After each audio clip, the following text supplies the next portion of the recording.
birthday episode. Let's go.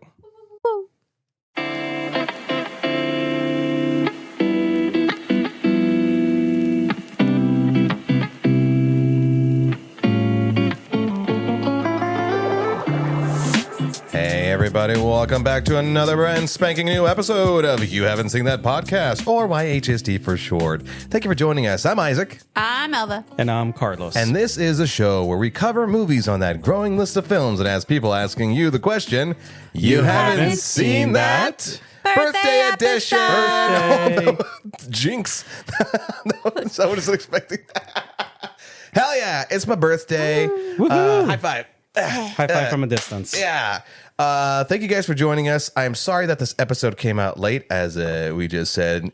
Simultaneously, we're recording this on my birthday proper. This is the last thing I'm doing for my birthday, so I want to thank everybody who wished me a happy birthday, gave me happy birthday wishes in either text form, nudes, or in monetary fashion. And I'm still accepting birthday wishes. You can go ahead and do that on Venmo at YHST Pod. or if you have my phone number, go ahead and just Zelle me. I appreciate it.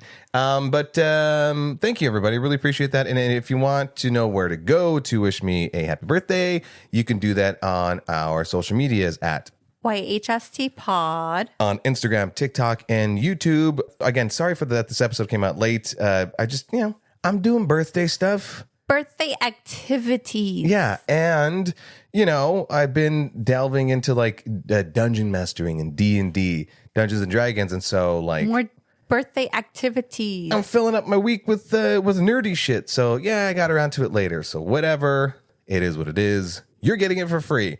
We have two movies for you today. This is one of those ones where it's like, we're breaking down a movie from the past and then reviewing, in this case, a sequel of that movie that came out recently, and that is The Devil Wears Prada and The Devil Wears Prada 2. Super.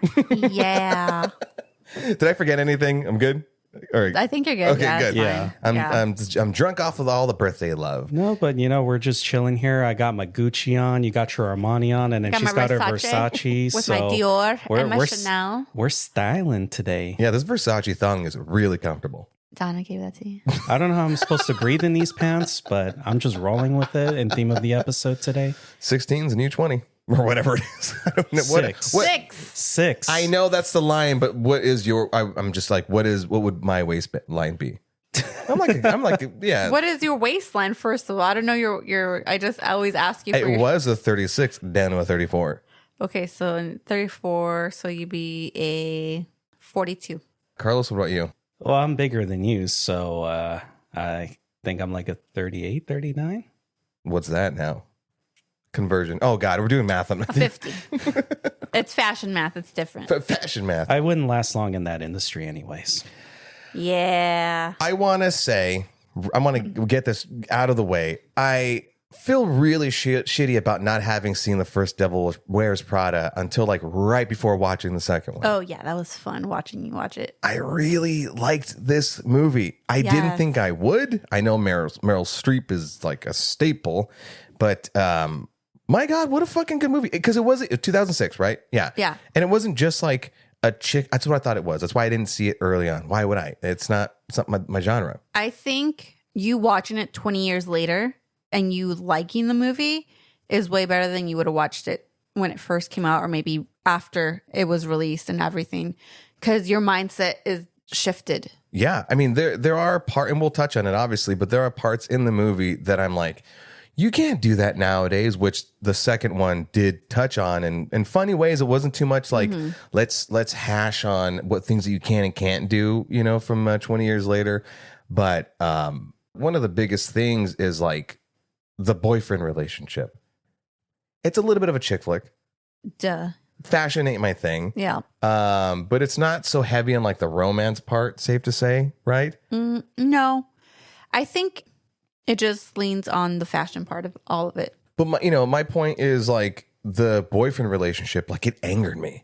There were certain parts in it where Nate, played Nate. by Adrian Grenier. Is it French? Are you having an elbow problem? I think so.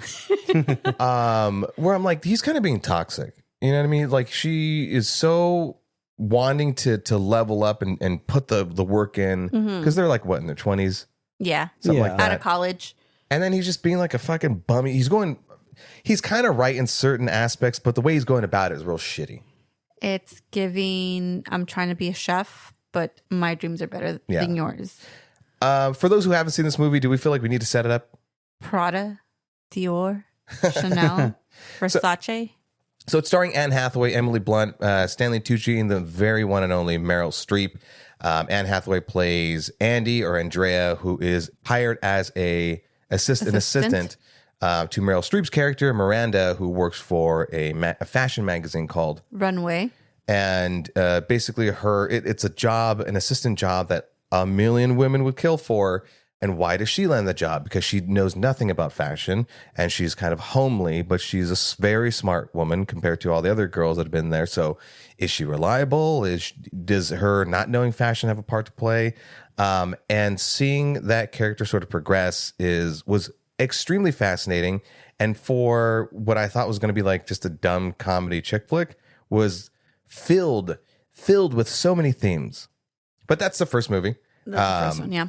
And on a technical aspect, like watching, Meryl Streep obviously is like, very well established at that point, as was Stanley Tucci.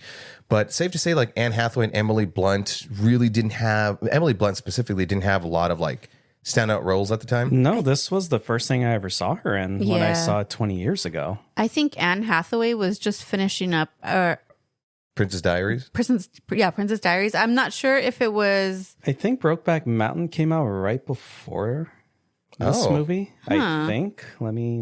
It came out in 2005. Holy shit, just the year before. Wow, man. The thing that I was really surprised at was how, well, not surprised, but the thing that I noticed, rather, I'll say that much, is how nuanced, specifically like Anne Hathaway and Emily Blunt, like play their respective characters, as well as Stanley Tucci and Meryl Streep, obviously. But, all of these characters, all of the four characters are very well performed. They're very layered. And that's the one thing that I really didn't expect.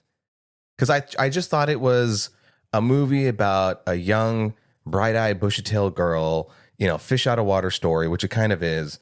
And the things that she has to do to, does she have what it takes to cut it in this business? Or will she succeed? Or will she just sort of walk away? And you think, well, there's going to be that happy ending. And this movie really took me by surprise in ways that I was like impressed by, and in ways that I was like rooting for her, or like, oh, but I thought you wanted the thing, but now that I really think about it, it makes sense why you didn't pursue it. Also, another thing while I was watching you watch it, because I will tell you, this is part of like one of my top 20. What do we have? Top 25? Top 25. Top 25. Carlos has it. It is within, I think, my top 10 or top 15. Like this movie is up there with my top whatever. But watching you watch it was like, I was not expecting your reactions to all of it, or how you reacted to the boyfriend. Because I was thinking, I'm like, yeah, no, she's like working too hard or something. Yeah. But you gave me the opposite. By the way, when I go into these movies, I know that I won't on my own go like, guess I'm going to watch Devil Wears Prada today. Even though that this isn't my genre, I'm not like begrudgingly watching the thing. I'm trying to immerse myself in the film, and I will have reactions, even though it may not be a movie that I'll rewatch. This one, however, I will happily rewatch Devil Wears Prada 1 and 2 because they're both very impressive. Yes. Yeah, I saw this, I think it was like about a year or so after it came out. I was still in high school and caught it one day on cable, and I was like, oh, I recognize the title, but I didn't know what it was about. I just knew it had something about fashion. But watching it at that age, I don't know what, like at the time, I'm like, why am I getting more and more into this? Because, yeah, this isn't the typical movie I would personally like just willingly watch, but I guess I must have been bored that day. I think it was just the right circumstance, like the right mood. And I just found myself really liking the characters. Like my favorite character was Miranda Priestley, which we'll get more into her character. Good. Of course. And like with this, when they announced the sequel, I was like thinking at first, did they really need it? Because it felt fine as a standalone one-off movie. It ended the way it had to end. I know that you've expressed this quite a number of times with legacy sequels, like Yeah. with sequels coming out decades after the original. They Is it needed? never work. Does it ever land? Some rare instances, yes, it could stick the landing, like Top Gun Maverick. Yeah, I'll give you that one. But for this one, I'm like, well, where Happy would Gilmore 2 sucked. where would the story progress? But the more like I kept reading about it, I was like, you know what? I think I was getting more and more on board, and just kind of give my thoughts before we get into the second one. We all really enjoyed the second one, but we'll get into that more later. Well, I will say the first movie, again, we're going to be bouncing around. This isn't going to be, it's not going to be your traditional, in case you all don't already know at this point, this isn't going to be the traditional breaking down every single scene, going through every line. This is just a general discussion. I don't want to edit a lot of stuff. Birthday weekend, hey. But the thing that really surprised me at the end of the first one was like, wasn't a completely happy ending. Not your traditional movie of the early 2000s. Although it was shot in that sort of vein of the early 2000s, there was no happy ending. Now, I don't know. You've not read the book, The Devil Wears Prada book. No, I have not. And I don't know if it follows the exact same story, those beats. But Anne Hathaway's character, basically, she doesn't fully succeed. She doesn't continue to take the assistant job, the job that a million women would kill for. And especially Stanley Tucci's character, Nigel, does not get the happy ending. No, he gets screwed over big time. No, Andy and her boyfriend split up. He goes his own way. They all get screwed over. Emily gets screwed over by Andy. Yeah. Oh, that's right. Yeah. Nigel gets screwed over by Jacqueline. Oh, Jacqueline. Yeah. Yeah, the French Yeah. runway. Girl. Jacqueline, which also is in combination to Christian and Mark. Well, in that movie, Mark Jacobs. Everyone screws everyone over. Miranda gets the divorce. The twins are probably the only ones that win because they got the fucking Harry Potter. Well, so point being is it was to kind of contradict what you were saying, like, because nobody had the happy ending, there was more of that open-ended storyline that could be fulfilled with the second one without completely betraying everything everyone did. Because I know nothing about the movie. I thought, sort of peripherally, I thought that Anne Hathaway, Andy, was gonna like be the head of Runway.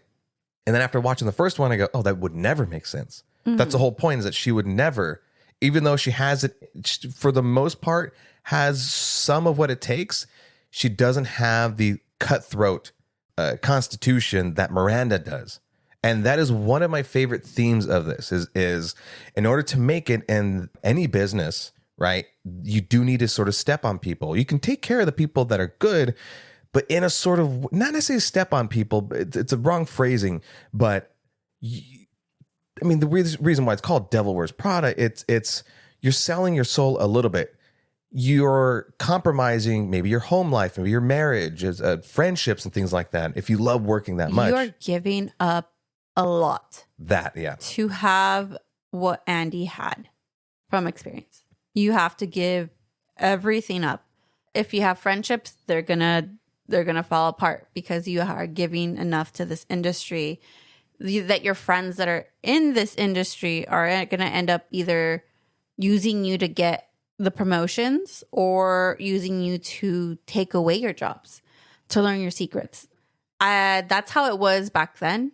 I'm not sure how it is now, but I feel like it might have changed or maybe might not have.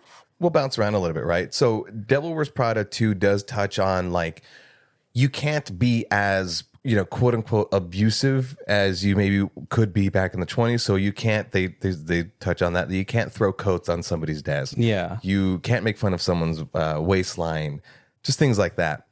But really quick, going back on part one, the only critique about like the characters that don't make sense to me, where I was like, oh, I call bullshit on that, is her friends, Andy's friends. Mm-hmm. Andy's friends are really supportive. They're really happy they know more about the fashion industry than she does. They know more about Runway specifically and Miranda than she does. And so it seems like they would have more of an understanding, that they would have more of her back over Nate, who just doesn't get it because he's sort of like this bum, line chef or whatever, line cook. Mm-hmm. And so there's like a scene or two. There's one scene where they totally understand and she's late and everything like that. And she gets a phone call from Miranda. And this is, I'm going to get mad because I love this movie now. I would get mad. This is right after she gave them thousands of dollars worth of free fucking gifts. Oh yeah. The damn phone itself. Yeah. That weird shaped phone. It looked like a rib. Like they're like, here's a phone. They probably took that from the rib from the last assistant. I'm not and gonna shaped lie. it into a phone. That's probably what happened to the last assistant. Guess you can't do that nowadays. Yeah. And then right immediately after those beats, she gets a phone call from Miranda, and then they all play hot potato with their phone. They're like, oh yeah, it's the dragon lady, and they're just passing it, and she's like, no, I need to answer it. And then they're like, Assholes. Yeah. I'll tell her that you can't. It's Well, she after says hours. that, yeah. Yeah. And so that was one of the parts I go, well, they fucking suck. They just took a bunch of free gifts, had zero appreciation right after doing that. And now you're like gonna cost her possibly her job that, yes, she's not gonna stay in the assistant job forever, but she was trying to stick it out for a year. Yeah. She had a plan. Yeah, because that job opened doors. Yeah. Anybody who worked for Miranda Priestley opened doors. And that's what she wanted. And that, again, leads into the whole thing with the character of Nate, where he just pretty much started giving her crap. And it's like, you got to be a good supportive partner. Like, yes, when you go into these kinds of jobs, there's sacrifices that are going to have to be made. But it's kind of like he was still kind of being the victim. Speaking of birthdays, that's my birthday today. I mentioned that. Wish me happy birthday. On his birthday, he's fucking belly aching like a fucking 5-year-old. Oh, yeah. He's just like sitting on the couch all sad. To which he then says, he goes, it's just a birthday. I'm not like a kid or whatever. I'm like, yeah, you are, dude. You're being a real bitch. With that tone. Fucking just, support your girl and then just wait until a day that she's maybe free and just try to squeeze some stuff in. She just has to stick it out for a fucking year. Yeah. What was it that you told me? Well, we were like, it's a birthday. You can celebrate it Whenever. Yeah, it's fine. Next year, you make up for it. For example, all my birthday stuff I did over the weekend. It's my birthday's on May the 4th, Star Wars Day. You had to work half the day. Mm-hmm. I kept myself occupied. We did stuff afterwards, but the majority of all my birthday things I did on the weekend when you're available. Mm-hmm. I can move things around. I usually don't even want to celebrate my birthday, but it's like, you guys want to do things for me? Totally. I'm now holding my dragon mug. Thank you, Carlos. I'm like, fuck yeah, I love this. But So, I guess he just couldn't be like, oh, could just wait a day. No, he wanted it done that day. But So I'm so happy that they didn't try to retcon anything and bring him back in the second one. I'm glad that she moved on. I'm glad that all respective characters moved on romantically. I feel like it would have failed. Absolutely. If it would it would have taken away from her accomplishments. yeah, because at the end of the first movie, they implied like, okay, yeah, maybe we'll reconcile, but he gets a job offer like Boston or Philly, yeah. but outside of New York City because he gets a job as a sous chef. But she gets a job offering in New York to get a journalist position. Yeah. So they kind of leave it off as like, we could try and make it work out. But it's like, okay. Which, by the way, he kind of, in a way, was asking her. He wasn't completely rejecting her. He was like, well, there's whatever the food she's like, Grilled cheese. Grilled cheese is in Boston. Like she was There's willing to take. Jarlsberg in Boston? It pissed me off. $8 of Jarlsberg. Yes. I'm sorry, continue. It pissed me off that she was willing to take him back. And you know what I mean? Like that dynamic just didn't it just pissed me off. But I will say that there's this dynamic or whatever in part 2 that I can see having been inspired by part 1, where even though Andy doesn't fully partner up with him at the end of part 1, but he does in her adventures with Runway and everything like that, it did wake him up to sort of the sleepy life that he was living, the unmotivated life. He wasn't living it to his fullest. And so I saw that little inspiration for part 2. Apparently Miranda was not being herself. She was letting society finally actually get to her over the past 20 years. And then through Andy's reintroduction, involvement in her life again. It woke her up. Yeah. Even though what I thought was really fascinating about Miranda's character, I'll let you guys talk in a minute. Even though what was so fascinating about Miranda's character is that she didn't need saving ever, which was amazing. I love that sort of character, that sort of depth in her character. She never needed saving. She's the boss. She's a boss bitch. She don't need nobody to a certain extent, but she is such a badass boss that the reason why she got to where she got to is because she's playing chess while everyone else is playing checkers. And not only that, she sees everything 10 steps ahead while people are seeing it 5 steps ahead. So the moments where Andy and both 1 and 2 are like, she's panicking, thinking that Miranda needs saving, never needed saving. She saw all the chess pieces. She moved things that nobody ever saw and handled things that she needed to handle. I think that's one of the coolest things about her character is that she always had shit handled when it came to the actual business. But even though she had all there was no real crisis in regards to her business, even Andy just being involved, it still woke her up and she regained whatever integrity she may have lost. Yeah, like in both movies, Miranda had to kind of play the Game of Thrones kind of thing, where outmaneuver her opponents or trying to boot her out of her job. Like in the first one, Jacqueline's looking to replace her as Runway in America. I think that was the thing. But also kind of seeing like how Andy was so intimidated by her in the beginning, but then ends up being so loyal to her, trying to warn her, trying to like tell her like, hey, they're making this move against you. But Miranda's like, are you insane? And just like brushes her off. And then in the second one's, maybe it is a repeat of that plot beat where, Andy is trying to help Miranda. But yeah, you put it greatly, like where she's just playing chess, everyone's playing checkers. And what I love about Miranda is like how you were also saying that she's always in control. She never loses her cool. Like the thing that I love about her character is like how terrifying she is. But the most terrifying villains are the ones that never have to raise their voice. Not once in the movie. I mean, maybe there's a few scenes where you hear how irritated she gets. Right. Where you feel like she's about to snap, but keeps it cool. Always. And I mean, I'm pretty sure we've all had bosses, not exactly like Miranda, but like have some of those traits. Like for me, first job I ever had in healthcare, my boss at the time was the kind where it was like, why is no one ready? Like the way he would, like when she said that in the first movie, that gave me flashbacks. Like, because I rewatched it recently. I'm like, dude, my old boss would be like that. It's like, why is no one ready? Or also the comment, like, by all means, move at a glacier pace. Glacial pace. You know how much that thrills me. But it's also nice to see the more humanistic side of Miranda. Like in the first one where she's having just that one vulnerable moment with Andy where she's just venting out. She's not asking to have a shoulder to cry on. She just kind of wanted to vent out, like, ask my husband to rethink the divorce. But like how she doesn't give a shit what people think about her. But it's just like,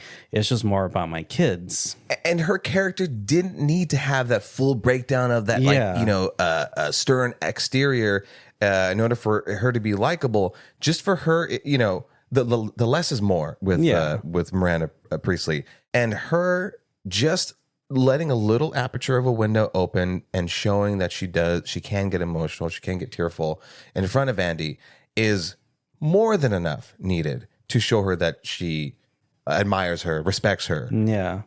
And I think there's like 2 other parts in both movies where either you see Miranda crack a smile as she's sort of admiring Andy, or where she does actually admit in part 2 that she does actually remember Andy. It was such a sweet moment, and I think this is around the time where she lets let it be known to Andy that she's been tapped for runway, worldwide content or something. So basically, she's in charge of everything global, right? She's a global like CEO or whatever of the magazine. And then Andy is taking over the features as top boss. But like at that point, it's like, I also knew what you were doing too. Don't think that I didn't know that you wrote a book proposal. The fact that she's like, what? She's like, people run with this information to me. Yeah. I'm like, oh my, like and here's the thing. That's where the first one and the second one have that connecting point. Because in the first one, when they were making that deal with Jacqueline, she gathered all the photographers and models and everyone who would follow her. And then for this one, you're reminded that she has people who are loyal to her that will go to her and be like, hey, I heard, or I have a friend, blah, blah, blah, have a book proposal on you. Here you go. Your so-called features person. Two things. One, you said the reminding of Game of Thrones, and that's exactly when you just mentioned right now. In Game of Thrones, you have to have your spies. You have your spies. You have the people loyal to you. Yeah. And then secondly, are you stern? Sure. Is it like a mental health, healthy environment? Maybe not, but Miranda knows when to get things done, how to get things done. And then the people that are intimidated by her in the right way, not afraid of her because she snapped at them, but they are intimidated by how fucking good she is. She is consistently, unbreakingly, without a doubt, unequivocally great at her job. And even 20 years after, even though people are calling her a dinosaur, she's still knocking all of the ideas out of the park, even through adapting from not being a hard book magazine, but into the digitized era and accepting some of like what the world has thrown her way. And it's a lot that the world has thrown her way. 20 years, in the technological era, things have advanced and changed so much that for a woman like Miranda, eventually you can't fully be an immovable object. You do have to adapt. And some of that adapting, like I said, sort of changed a little bit of her ways. Also, Miranda's brain is so wired to think how the fashion industry is. So when you think that she isn't in the know, going back to that, it's the same thing with the fashion industry. She's just thinking exactly like that. Because right now, fashion industry is thinking 6 to 10 months ahead. Mm-hmm. That's exactly how Miranda thinks if we put it 2 and 2 together. And remembering from decades before. Yes. There's a part, I think, in the part 1 where one of the, they're in the round table talking about, whatever. Somebody mentions floral. Oh, yeah. Florals in spring. How groundbreaking. And then how there was another suggestion that somebody had made, and she goes, "We did that 2 or 3 years back," but she knew exactly when they had done it. That belts. She knew exactly when that was done, without flinching, without missing a beat. That's a leader that you want. Belts by Oscar de la Renta, who did this, who then that person went to do this, and I'm just like, "Excuse me, ma'am, where is that brain? I need that brain." And I think I somewhat have that brain. Then I forget. think so. Yeah. I want to talk a little bit more about Devil Wears Prada 2 in the more of like the dynamic, the relationship between Miranda and Nigel. Nigel is unwaveringly loyal to Miranda. A little too loyal. Would you say too loyal? Well, because in the second one, when Andy brings up like, well, remember that time she screwed you over 20 years ago? That's what I wanted to touch on, yeah. How he said, oh, that? Well, there have been other times as well. She's done the same thing since years past. And leading to that time. Yeah. So, and I kind of wondered like, well, he chose to stay after him being screwed over who knows how many times. To me, like he's also the real MVP because he's always had Andy's back since the first one when he just offers her the pair of high heels. It's like, oh, I guess your shoe size. And he's like, oh, Miranda knows what I look like. And he's like, do you? he's this 8.5. He's this happy medium between Miranda and I guess like Andy, right? Yeah. Where he is caring, but he also knows that you do have to be a hard ass. You can't really be fully apologetic about some of the decisions. They're going to be crass for the most part, and they're going to hurt your feelings a little bit, but that's life. Yeah, and he does give Andy, like when Andy finally kind of has that breakdown moment and he like slaps her with reality. He's like, wake up, Six. Mm-hmm. She's just doing her job, and you wonder why she doesn't give you a gold star, So, I mean, like he's the one that's like keeping it real for her, like keeping her grounded. And in fact, in part 2, spoiler alert, obviously, at the beginning of that movie, BJ Novak's character, who is the son of the head of the whole business, what's it called? Irv is the guy. Name. I think he's like the CEO. What's the full company? Clark Ellis. So he's the son of that, and he receives a text. My only problem in that movie at the start of that was like, oh, he just got a random text to suggest Andy to Miranda to get involved in saving this little debacle that she's had with the fashion industry. So I'm so glad that at the very end, Nigel, pulls Andy in close and goes, yeah, you didn't think that was just by chance, right? I've always remembered you, Six. I always had your back. And, I was like, oh, this So that moment I was like, oh yeah. and I like when we walked out of the theater, we were talking. Elva, you even pointed out like he probably like you said this too. Like he probably kept tabs, like just watching her career grow since she left Runway. Because I feel like she also had an impact on him. Like not just having this whole thing, but seeing her transform and then have that confidence. Because I'm going to say it's because clothes does give you that confidence. Like your appearance does give you that confidence to do like certain things. So when she's doing that whole transformation where the whole like, and back to the first part where next day she's like wearing this amazing outfit or whatever. They tell her like, oh, those Chanel boots. Yeah, those Chanel boots. Yes, I have them. But like you can tell like how confident she is. without getting big headed about it. Yes. But at the same time, Without turning into Emily. it's because she had Nigel the whole way through. Nigel was the mentor. Nigel made sure that she, even when she was stepping out of line somehow, like he would make comments to, and she'd be like, oh, okay, yeah, I think you know. I think you get it. Yeah.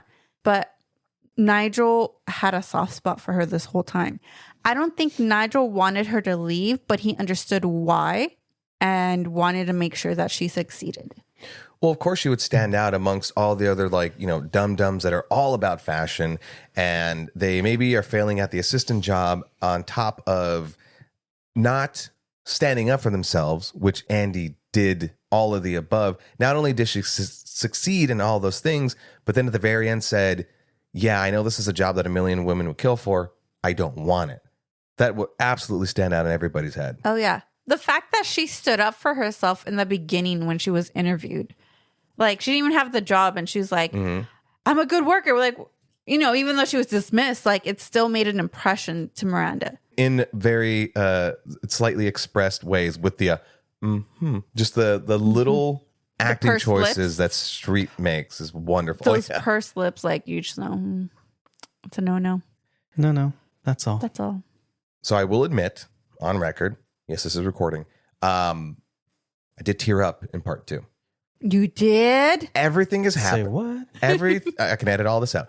Everything is happening, and Miranda allows Andy to, you know, get involved to sort of save the day. And I forget what are the beats of it. They have to try to make some. Oh, they have to try to talk with Lucy Liu's character, which isn't her character's name isn't popping up here. Sasha Barnes. Sasha Barnes. Love Lucy Liu. So graceful. Jeff Bezos' ex, Yes. basically. that whole thing. Fucking Justin Theroux made me die laughing. But point being is, Andy still hasn't forgotten Nigel, and she turns to Miranda because I think Miranda says, well, I can't go do that right now. I have to make a keynote speech. And Andy says, well, Nigel can do it. But Miranda wasn't even thinking about Nigel. You know, well, he couldn't do it. He doesn't want it. And she's like, just gives her a look. Nothing says. She just gives her a look. And the emotion that falls over Miranda, like, that she felt guilty. Even though as stern as she is and almost selfish to a point, she can be blinded. She was reminded that she can be blinded from seeing the people who are close to her that maybe were too afraid to say that they wanted to maybe strive above the position that they're doing now. And so that scene when Miranda is, you know, sort of kind of passing the torch over to Nigel, and he's sort of like, no, I'm fine. And it's so emotional because I wanted that since part 1. I say since part 1, but it was like, you an hours before I saw the second one. 2 hours before. Yeah. And I loved it. And they played it so fucking well. God damn it, it's a good movie. I will say that part got me teary-eyed. And I think when it's panning out and you see the final shot, I was just like, it's all she ever wanted, to be a journalist, to make a difference, basically. And she found a way to do that. But she found a way to do that within the fashion industry. Yeah. Overall, like what I really loved with the second one was, yes, we do pick up to where all our lead characters are at 20 years later. You know, Miranda and Nigel are still at Runway. Andy loses her job in a group text message because that's how the movie begins. They're at an award ceremony recognizing journalists, and they all get the text that they're laid off. And the second movie does play a lot into the themes of how printing and the state of things are today, where nobody's really buying magazines or newspapers anymore. And like even Miranda kind of mentions that, yeah, like, do you think people are going to read your article while they're like peeing in the bathroom on their phone? And it's just like doom scrolling. And then also how Emily moved on up to another company. Dior. Yeah. What was it like for ads? Retail. What was it? For retail. Because that's kind of the other thing that the second movie delves into is how now we're kind of at the mercy of ads. Mm-hmm. Where now, like, even like on YouTube, for example, you have a lot of YouTubers that for them to get by, to make some kind of living, is they have to include ads. And we see how like Miranda's so bothered by this. Like, of course, the old Miranda would never do it, but she ends up admitting to Andy in the beginning, like, you know, we rely on their financing, you know, so we have no choice, you know, like, well, it's her way of saying it. Like, I'm not saying it verbatim, but it does still stay true to the characters where they are 20 years later. And just seeing how now progressing at the end, like with the final shot where all, like, at least our three lead characters, aside from Emily, now have their offices next to each other, just working away on the next issue. It made my heart all warm and fuzzy. Also, going back to having journalism being basically a dead industry, I recently went and shopped at Target during the weekend, and I was looking for Vogue. Okay. So me and Vogue had this very great relationship since like early years on of teenager, maybe middle school or whatnot. I would subscribe to it and I would get in the mail. And I would be excited for like everything. I went to go see because the movie made such an impact on that to me because it just kind of brought that memory back. And I wanted to see if I could buy the issue of Vogue. When I went to the store, there was no magazines on the magazine thing. I don't know if they were restocking or I don't know. Because I know usually we see like People and some of those tabloid magazines or The Time, but they were so empty. And I kind of People bought it because of Prada, the movie? Maybe. But the thing was, there's no other magazines either. It was like they were all gone. So it made me sad because I wanted that kind of just like, I want the physical thing. Because then later on I came home and I Googled, I went on the Vogue website and I'm just like, it's not the same because I have ads. And as I scroll halfway through and now I have a new pop-up ad coming on. And now I understand Miranda's point of all these ads. Yeah. How dare she? I just want to read this damn article with all these ads in the middle. So that was my point. Lastly, I don't want to miss out on this, but what I was so impressed by with part 2, going back to it, is Lucy Liu. Lucy Liu is supposed to play like the ex of the Jeff Bezos type of character, played by Justin Theroux, and probably one of Justin Theroux's character Benji is one of the more like outlandish, cartoonish characters. Yeah, like every time he was on screen, like Isaac just kept laughing. Yeah, I did too. I did too, but like you definitely had the strongest reaction to By his the way, character. this is a second, you said it, legacy sequel where he's in playing a ridiculous character. Oh, right. Beetlejuice. Yeah. Don't say it a third time. So he kind of stood out a little bit. Was still funny. He's really hilarious. I love like the uglification of a really handsome dude. Yeah, that's like it was pretty obvious. Like, sorry, that was like your full comment. yeah. No, even I told you on the drive home, I was just like, his character, there's something. It kind of reminded me if like they did him and then they put Benny what's his, Sadaf? The faces combined. Oh, that's what it reminded me of. No, it's not fucked up. The brothers are catching strays. They're always gonna be catching strays with me, especially the one that does inappropriate things. Allegedly. And it just kind of reminded me if like it had a baby and that would be the baby. But it kind of like the moments he was on screen, it kind of like took me out because I wanted to laugh hard, but I was just like, I gotta stop. But we digress. So what I was trying to say was that the plot point was so well set up and paid off. I love a good plan to pay off, right? There's some movies, Michael, that there's a lot of plants and there's zero payoff. And the Lucy Liu's character, Sasha, is this highly sought after What was she? Just the CEO of a lot of things, just has a lot of money, She's right? a philanthropist. Philanthropist, thank you very much. And she is full of integrity and sees said integrity. She resonates with like Andy's, her first article with Runway, and that lands them an interview no one has ever had with Sasha Barnes in, was it 5 or 10 years or something along the lines? Yeah. Of that, even more than that. That little, it was almost like almost a forgettable scene. It was all of 5 minutes of even that. I loved how smartly they like planted her character there and her saying that, I eventually want to sort of, give it all away, all the money away, and how that comes back to play a part at the very end and how it just makes sense, like this movie does that a couple of times with other things I'm sort of forgetting at the moment of plants and payoffs in ways that are like, they subvert your expectations. You're not thinking about it. And then Carlos, you even said that yes, part 2 followed certain similar beats, A few, but it still subverted those expectations, kept those surprises where you're like, okay, this feels familiar, but what is the surprise? What is the twist? What is going to happen? I thought it was very, very well done. I think also with Emily had like, she seemed like she was happy, but then like when they showed her and Benji dating and like, oh, he's my boyfriend, and then, person. yeah, and like you kind of see like kind of where it's going, and you kind of see where Emily's life is now. Like she's just kind of chasing the top people, trying to get to the top by any means possible.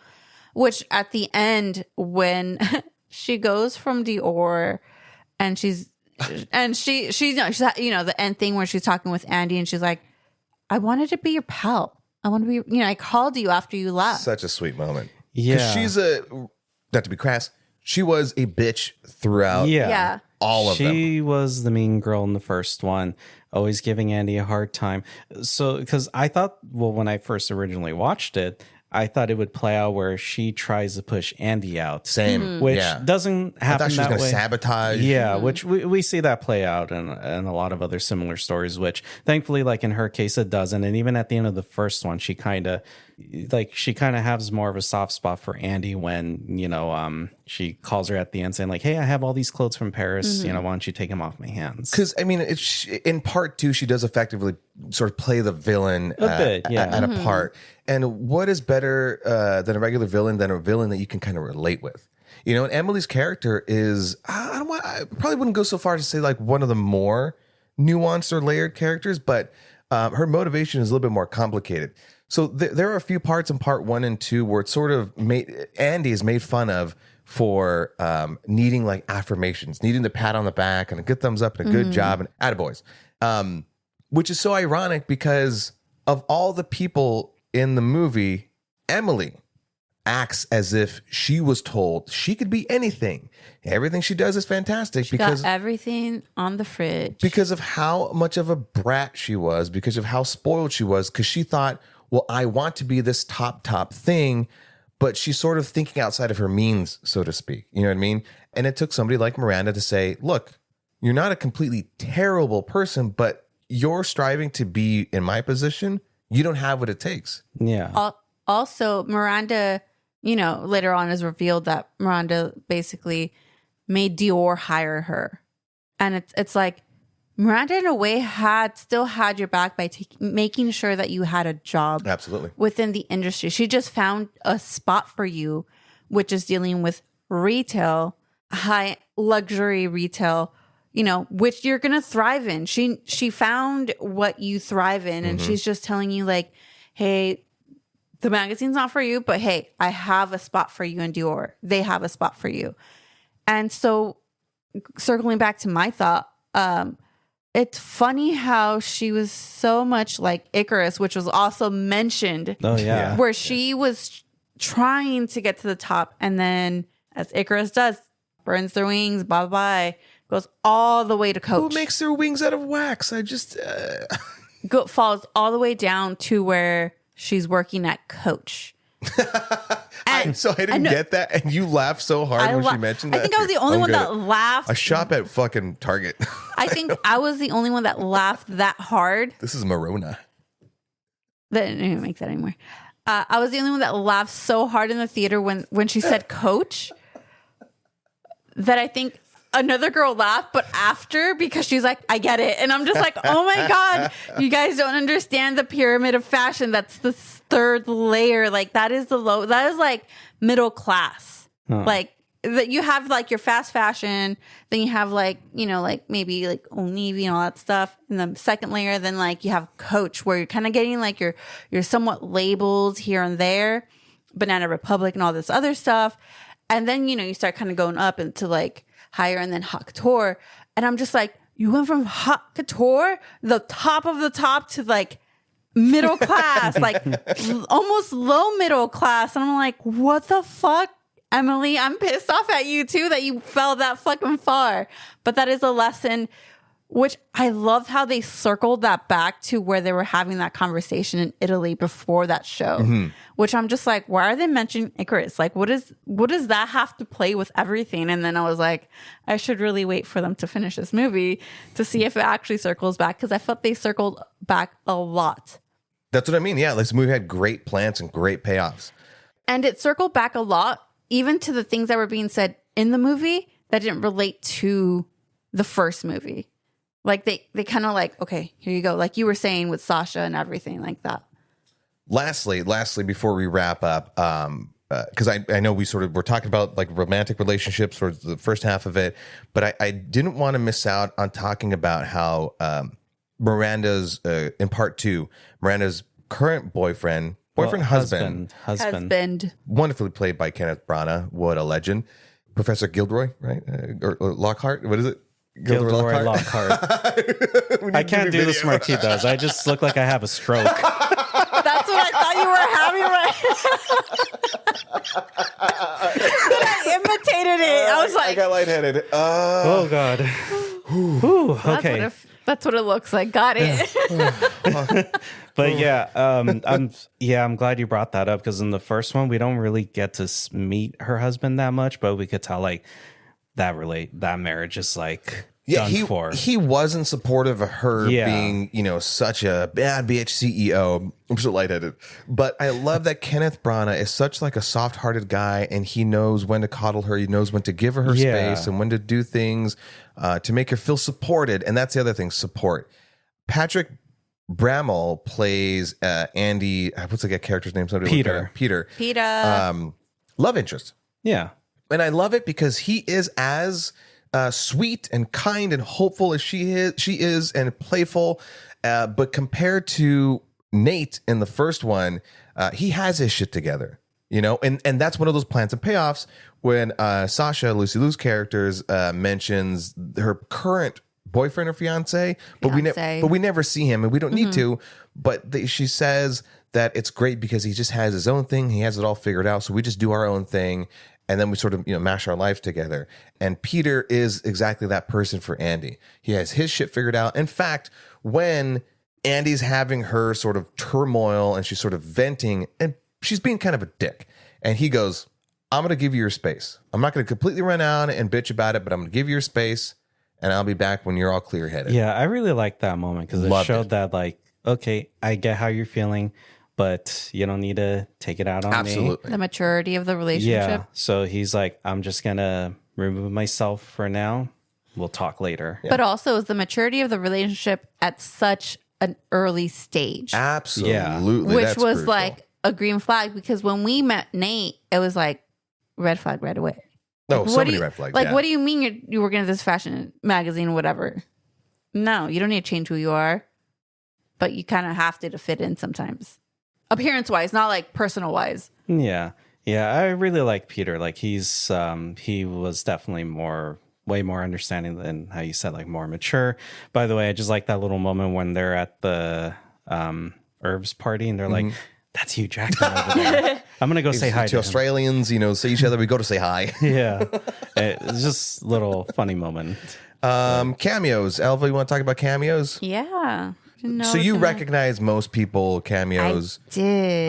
Yes. I recognized only one in the second one, but it was pretty obvious, Donatella. But I mean, yeah. everybody knows what she looks like. Everyone. I got to point out. So I've been on record that I'm not a huge fan of Lady Gaga. I didn't mind her part to play in this movie. I can see why maybe Sydney Sweeney was cut out of this. Maybe obviously for the whole American Eagle situation, but also it would have just stood out too much. It would have been a distraction. It would have been less of a cameo. It wouldn't be fashion if you had her in there because it would be more celebrity. And yes, you have some celebrities here, but they're all within the means of what fashion is. 1,000%. And so Lady Gaga did fit the part, and she was wonderful and extravagant. By the way, I love how the part was given to her because of Meryl Streep. Oh, nice. Which in the movie, it's like the opposite, right? Yeah, because they how hate each dare other you? in the movie. Yeah. But So I love that she was the one that she's like, no, her. I want her kind of thing. And the same thing with, I'll get to cameos in a bit, but the same thing with Anne Hathaway when, you know, you're doing your walkthroughs on the sets and stuff, and then you're seeing who's going to be on set and everything. Then she noticed that the models, there were two on the thin side and there was no inclusivity on size and color and everything, to where it's like she made a comment and they went with her suggestion of like, oh my God, we didn't see it, which is amazing because it still tells you how the industry is still going for that thin when we're trying to be more positive about it and everything. Yeah, fashion has totally played a part in setting the trends. And I made the comment to you too when we were driving back yesterday from Burbank that you know, in part 2 where Meryl Streep, where Miranda, she's now the fish out of water, where she's like, oh yes, no, I know the body negativity. What is it? Something along the lines of that. I think the funny part is I can only imagine that at the time of them writing that line was maybe like a couple of years too early, because then what happened in the past couple of years, Ozempic took over. And now all like the body positive plus size people who are like, hey, let's support, you know, anything above a 6, now are on the Ozempic and are like deathly thin, and now it's scary. Now it's like, no, heroin chic is back. We have heroin chic. Let's get away from heroin chic. Now let's go back to it, which is horrible. It's dangerous. It's ridiculous. So yeah, that was the only thing I go, they missed the timing on that one. All right, so we got cameos. Yeah, hit me. We got Donatella Versace, of course, because we can't forget, call Donatella. We need to get her dressed. Marc Jacobs, amazing. Oh, Giselle Bundchen in the first one. Yeah. Domenico Dolce from Dolce Gabbana. Mm-hmm. Can you spell Gabbana for me? The one that I love the most, and I think I did an audible like, oh my God, and I think you saw, was La Roche, which is Zendaya's main stylist. From the beginning of her career, he has styled her for everything. And I feel like that was a great addition to have him there, because that includes the celebrity portion of being like a fashion icon, because he knows fashion. He does red carpets and everything, especially with Zendaya. We also have the girl who does the chicken shop date.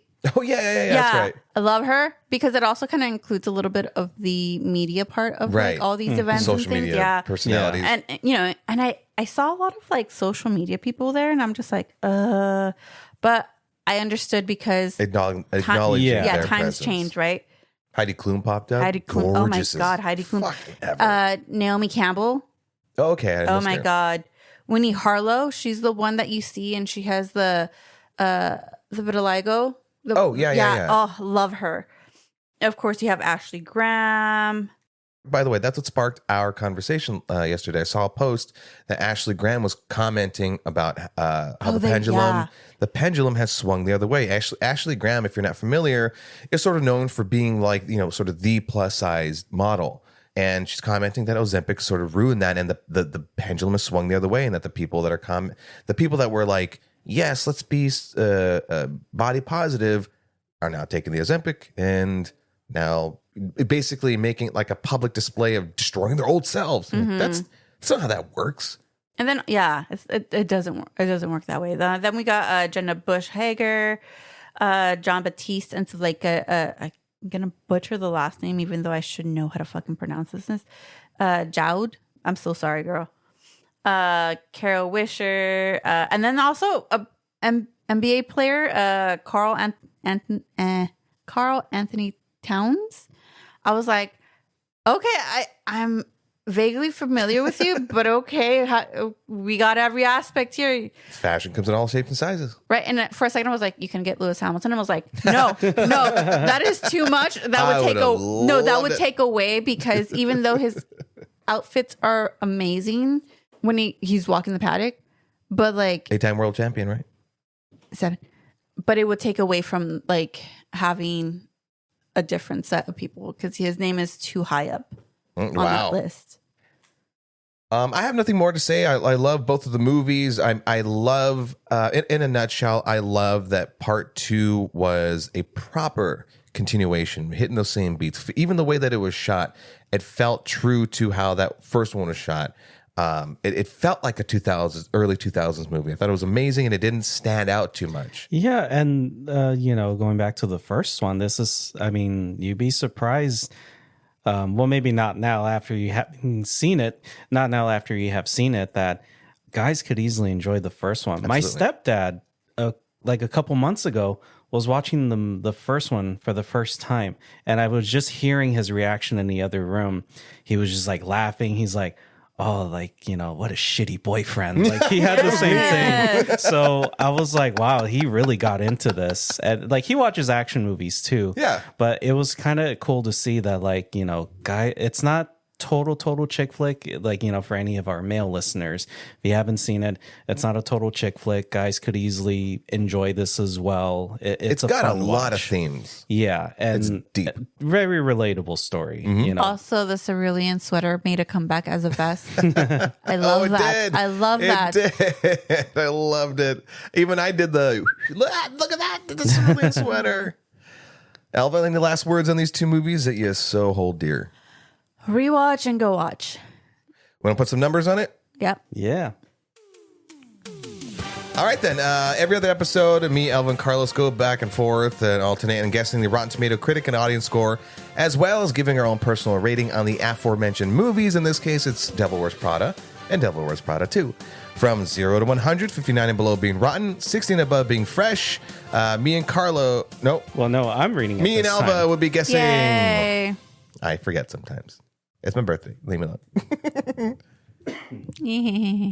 Well, how are we doing this? All right, so we'll start off with Isaac, since it was your first time watching it. So what's your personal score? Yeah, so those chick flick 2000s movies, a little bit hard to give like a really, really high rating, but extremely impressed by it. As I said over and over in this past hour, I will confidently give it a 75%. Okay. And I think critics maybe have given it a 70%, and I think audiences gave it an 80. all right, Alva. I give the first one an 80. No, 85. Sorry. I give it an 85. I believe critics might have given it maybe around a 79, and audience maybe 83. All right, so Isaac actually had it the closest, but so critics gave the original Devil Wears Prada 75%. Okay. And audiences gave it a 76, so they were pretty much on the same level. Okay. Although I personally would have figured they'd given it a higher rating, Usually, audience-wise. yeah. And now we move on to Devil Wears Prada 2. Isaac. Like I said, I really loved it, and really impressed with a legacy sequel. Like, this is how you do a legacy sequel. Who would have thought that Devil Wears Prada would have been the example? You really loved it. I really loved it. I give it an 80%. Okay. So loved it even more. I think that the critics might have given it a 75%, and I think audiences will have loved it at an 85%. Okay. Alva. I'm going to go with 85 again for myself, personal. I think audience. I think critics gave it an 80, and I want to say the audience gave it maybe like an 85. All right, you guys were pretty close on this. So critics gave this a 78%. So it's just a little above the original one. Yeah. Audiences were a lot more giving towards this, 87%. There you go. That's the way you do it. What a fun episode. Bring on some more chick flicks. Let's fucking do it. Let's do it. Any last words? No. Go check out both movies. Yeah. Fuck yeah. Thank you guys again. One, for your patience. Two, for, the birthday wishes. And again, you can continue to wish me birthday wishes on our social medias at YHST Pod. on Instagram, TikTok, and YouTube. And if you want to just DM me directly, you can do that at Forehead FPV. And then if you would like to send some monetary birthday wishes, do that on Venmo at YHST Pod. or Zell me if you have my phone number. Savages, do it. In the meantime, let us know what movies are on your growing list of films that has people asking you the question. You haven't seen that? Whoa, what happened there? What? I don't know. It felt a little off. Fashion. Fashion. Fashions. Fashion. Lowly dog, you said you shop at Target? I shop at JCPenney. All right? Oh, Do you like it? God. Yeah, it's okay. I got it at Ross. TJ Maxx. TJ Maxx made an appearance here today. TJ Maxx. I'm not a fashion guy, all right? We're the same thing all month.